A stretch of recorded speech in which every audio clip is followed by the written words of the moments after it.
자, 여러분 키핵심 우리 8강 이어서 한번 보겠습니다. 여러분 키핵심 8강 보시면 취득세 납세 문자 이어서 보는 건데요. 배우자 직계림속의 부동산을 취득했을 때는 증여받아 취득한 것으로 뭐한다? 의제 본다는 얘기죠, 여러분들. 저 증여받아 취득한 것으로 추정한다 이러면 틀려요. 자, 원칙적으로 배우자 직계림속의 부동산을 취득하면 증여받아 취득한 것으로 봅니다. 의제예요. 자, 그런데 다만 다음에 언어에 해당하는 경우 유상으로 취득한 것으로 보는 경우도 있죠. 자, 대관계가 입증되는 경우인데 공매를 통해서 경매를 통해서 부동산을 취득한다거나 배우자 직김수로부터 또 파산 선고로 인해서 처분되는 부동산을 배우자 직김수로부터 취득한다거나 권리이전 행사의 등기 등록이 필요한 부동산을 서로 교환한다거나 자 이런 경우는 다 대가관계가 입증이 된다고 그랬습니다. 또 해당 부동산 취득을 위해서 그 대가를 집한 사실을 증명한 경우 이런 경우에는 대가관계가 입증이 됩니다. 물론 기본소에는 자 우리 2016년도에 해당 부동산의 취득을 위해서 그 대가를 집한 사실을 증명한 경우가 어떤 경우냐에 대해서 자 기본소에는 나와 있습니다. 자 몇 가지가 나와 있는데 그 사례가요. 뭐 그런 것까지 외울 것은 아니고 자 기본소를 참조해서 한번 읽어보시면 되는 정도입니다. 자 다음 보겠습니다. 자, 다음 이어서 보시면 부담부 증여의 경우에 채무인수액에 대한 유상취득이제. 자, 부담부 증여했을 때, 부담 있는 증여를 했을 때, 자, 증여자의 채무를 인수하는 수증자가 내가 그거 알아서 갚을게 내가. 자, 그랬을 때 증여자의 채무를 인수하는 부담부 증여의 경우에 그 채무액 상당액, 수증자가 인수하는 채무액 상당액은 부동산 등을 유상으로 취득한 것으로 봅니다. 자, 채무인수액 이외 자산은 증여받아 취득한 것으로 보고, 자, 그다음에 채무인수액 상당액은 유상으로 취득한 것으로 본다는 거예요. 이걸 꼭 구별해서 여러분들이 알아두셔야 됩니다. 그래서 배우자 김속 부동산을 자 요거 부담부 증여의 경우에 부담부 증여의 경우에 배우자 직김속의 부동산 취득의 증여 의제와 함께 요 부담부 증여에 관한 거 중요한데 하여튼 시험에서는 유상으로 취득한 것으로 보는 경우이다 틀린 것은 이렇게 나온 적이 있는데 부담부 증여의 경우에 자 채무인수액 이외 자산을 취득하는 경우 이것은 자 유상이 아니라 무상으로 취득한 것으로 보는 경우고요. 채무인수액 상당액 부분은 유상으로 취득한 것으로 본다는 거 이걸 여러분들 꼭 구별해서 알아두는 게 포인트입니다. 상속재산의 재분할에 따라 초과 취득 시 증여의제. 이것은 제가 기본서 강의할 때 자 마음 착한 큰형님 자 이 동생들한테 우리는 먹고 살만한데 막내한테 좀 더 주자. 그래서 자 말씀드렸습니다. 상속재산이 자 분할이 됐어요. 자 그래서 협의해서 분할이 돼서 등기 등이 된 후에 자 공동 상속인들이 협의해서 재분할합니다. 자 막내한테 좀씩 더 주자. 자 그럴 때 특정 상속인이 당초 상속분을 초과해 취득하게 되는 재산가액은 그 재분할에 의해서 상속분이 감소한 상속인으로부터 어떻게 한다? 증여받아 취득한 것으로 본다는 거예요, 여러분요. 자, 그래서 원래 상속에 의해서 분할에 의해서 취득한 부분은 이거 상속으로 취득한 건데, 근데 다시 재분할이 있는 경우에는 증여받아 취득한 것으로 본다는 것을 여러분들 꼭 주의해야 되겠습니다. 그래서 상속재산이 먼저 분할에 의해서 여러분 취득하게 되면 자, 이것은 상속으로 취득한 건데, 이것이 만약에 상속재산 협의에서 재분할에 의해서 취득한다. 그러면 재분할로 자 취득하는 부분은 이것은 증여받아 취득한 것으로 자 본다는 거, 여러분들 증여받아 취득한 것으로 이제 본다는 것을 여러분들 꼭 주의합니다. 자, 근데 다만 이것은 다음에 언어에 해당하는 경우 그러하지 않는다. 그래서 첫 번째 것만 좀 알아두시면 돼요. 상속에 따른 취득세 신고납부 기간 내 재분할에 의해서 취득한 경우는 증여받아 취득한 것으로 본다. 그럼 틀려요. 상속에 따른 취득세 신고납부 기간은 미리 말씀드리면 상속 개시일이 속하는 달의 말일로부터 6개월 내인데 그 상속에 따른 취득세 신고납부 기간 내 만약에 재분할에 의해서 취득한 경우에 증여받아 취득한 것으로 본다 그러면 틀려요. 이때는 자 원래 그러하지 아니하다고 그랬으니까 증여받아 취득한 것으로 보지 않고 상속으로 취득한 것으로 본다는 거 이런 것들을 주의하시면 되겠습니다. 그리고 나머지는 자 읽어보시면 되겠고요. 자 넘어갑니다, 여러분. 다음 보시면. 택지공사가 준공된 토지 사실상 지목 변경. 이것이 이제 또 2016년도에는 자 추가된 건데요.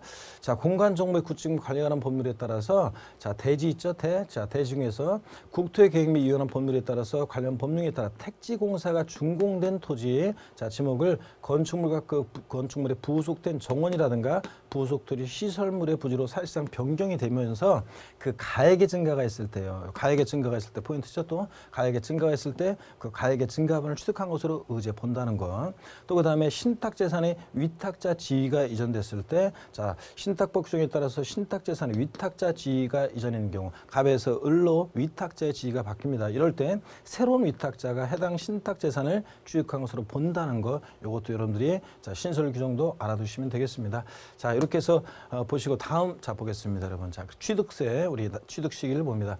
취득세 취득 시기는 취득세 자 납세무 성립 시기가 되고 신고납부 기한의 기산점이 되니까 의미가 있다는 건데 매매 같은 유상승계 취득의 취득식이 자 중요하죠. 그랬을 때 자 매매 같은 유상승계 취득은 원칙적으로는 계약상 잔금질입니다. 계약서에 기재된 잔금질이 개인 간의 거래의 경우는 자 그런데 명시되지 않았다 그러면 계약일로부터 며칠이요? 60일 경과하는 날을 취득시로 하고 자 그다음에 부동산 거래 신고라는 법률에 의해서 검증받은 취득은 원래 객관성은 있지만 요 부동산 거래 신고라는 법률에서 검증받은 취득은 과세 표준에서 자 제가 또 설명을 드리겠지만 요건 취득 가격 입증에 대한 얘기이기 때문에 자 취득 시기에서는 부동산 거래 신고라는 법률에서 검증받은 취득도 개인 간 거래의 경우는 취득시를 언제로 하느냐 요 계약상 잔금질로 한다는 걸 꼭 주의하셔야 돼요. 객관성은 있지만 헷갈린다고 자 계약상 잔금질로 한다. 그래서 요거 사실상 잔금질을 취득시로 한다. 개인 간 거래인데 부동산 매매에서 취득하는데 단 부동산 거래 신고라는 법률에서 검증받은 취득이기 때문에 사실상 잔금질을 취득시로 한다. 이러면 틀려요. 계약상 잔금질로 한다는 거. 자 예외적으로 사실상 잔금질을 취득시라는 객관적인 취득이요. 머리 글자를 따서 국수, 공판, 법의 경우에는 사실상 잔금질을 취득시로 한다고 했습니다. 다만 이 판결문에서 화해, 인락, 포기, 의제, 자백, 자백간주에 의한 경우는 어떻게 한다? 제외한다는 거. 이거 객관성 없다는 거 여러분 꼭 기억합니다. 화해 조서상에 의해서 화해 조서에 의해서 잔금질이 입증될 때는 자 사실상 잔금질을 취득시로 한다. 그럼 틀려요. 계약상 잔금질입니다. 이거. 자 그래서 국수공판법은 사실상 잔금질이고. 자 그런데 지금까지 얘기한 이런 날들 이전에 만약에 등기 등록이 더 빠르다. 그러면 언제라고요? 그 등기 등록이라는 거 항상 취득 시기 사례 문제 나왔을 때 뭐 계약상 잔금질 몇 년 몇 월 며칠, 사실상 잔금질 몇 년 몇 월 며칠, 등기일 몇 년 몇 월 며칠 나왔을 때 항상 등기일을 여러분들이 확인하셔야 된다는 걸 주의합니다. 또 계약 해지에 관한 건데 다만 해당 취득 물건을 등기 등록하지 아니하고 이게 포인트라고 그랬어요. 등기 등록이 된 경우에는 계약을 해지하더라도 취득한 것으로 봅니다. 등기 등록하지 아니하고 취득부터 60일 이내에 자 계약이 해제가 되고 해제된 사실이 화해 조서 등으로 입증되면 취득한 것으로 보지 않습니다. 그러니까 취득세 안 냈으면 낼 필요 없고 낸 게 있으면 돌려주고요. 자 그런 얘기입니다. 그래서 계약 자 등기 등록이 된 경우라도 자 계약을 해제하고 해제된 사실이 입증이 되면 취득한 것으로 보지 아니한다. X입니다. 등기 등록이 된 경우에는 계약을 해제하더라도 취득한 것으로 본다는 거 여러분 주의합니다. 다음 보겠습니다. 연부 취득의 경우요. 연부 취득이라는 것은 2년 이상의 기간에 걸쳐서 대금을 지급하는 방식으로 취득하는 건데 취득 가격의 총액 면세점, 취득세 면세점은 취득가격 50만 원 이하인데요. 자, 취득세 면세점이 적용되는 경우는 제외하고 원칙적으로 연부취득은 사실상 연부금지입니다. 그래서 취득세 연부취득의 경우 취득시는 계약상 연부금지일로 한다고 틀려요. 아니고 실제로 연부금이 지급된 날이라는 걸 꼭 주의하고 연부금을 만불하기 전에 등기 등록하면 그 등기 등록일에 일시 취득한 것으로 보고요. 증여 같은 무상승계 취득은 원칙 계약일입니다. 등기일이 아니라는 걸 주의해요. 자, 근데 다만 계약일 전에 등기 등록을 했다 그러면 등기 등록일이 되겠고 상속이나 유증으로 취득했을 때 상속으로 취득한 자산은 어느 때를 취득이 싫어하느냐? 상속계실이에요. 비상속인 돌아가시면서 역사 시작되죠. 유증은 유증계실입니다. 자 서면에 의하지 않은 증여 같은 것은 뭐 야, 친구야 뭐 내가 도와줄까? 고마워 친구야 막 이랬을 때 구두에 의한 증여계약은 그 계약일을 멋대로 조정할 수 있기 때문에 그 등기를 취득이 싫어하는 것도 참고적으로 알아두시고요.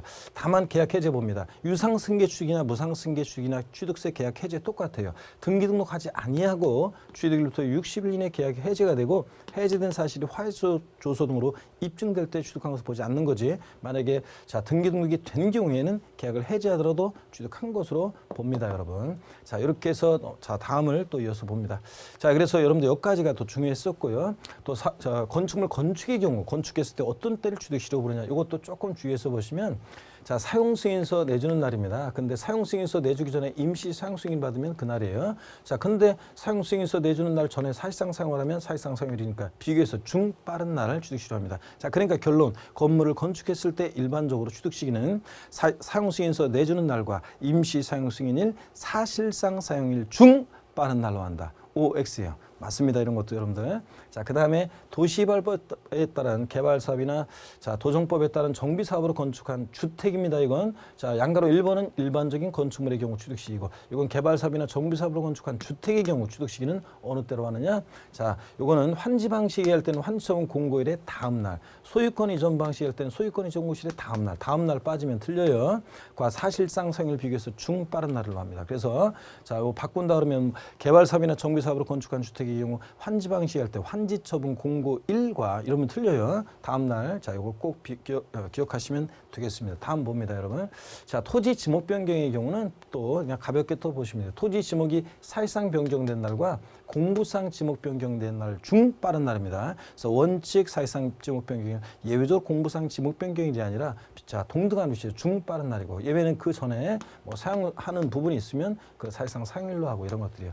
매립간척으로 인한 거는 원칙만 한번 눈여겨 봐주시면 돼요. 토지 매립간척으로 인한 취득 시는 공사준공 인가일이고 그 전에 뭐 했다? 그럼 그날이에요. 그냥 이건 편하게 읽어보시고 공사준공 인가일 이런 것들 원칙들을 좀 주의해서 보시면 됩니다. 이런 것들은 자 이렇게 해서 취득식이 요 정도가 의미가 있고요. 자 나머지 것들은 뭐 별로 의미가 없습니다. 자 이렇게 해서 요 정도 여러분이 꼭 알아두시면 되겠습니다. 자 그리고 격까지 좀 잡다한 것들은 뭐 나중에 문제 풀이할 때 문제로 살짝 보고 넘어가시면 됩니다. 자 요까지 합니다, 여러분.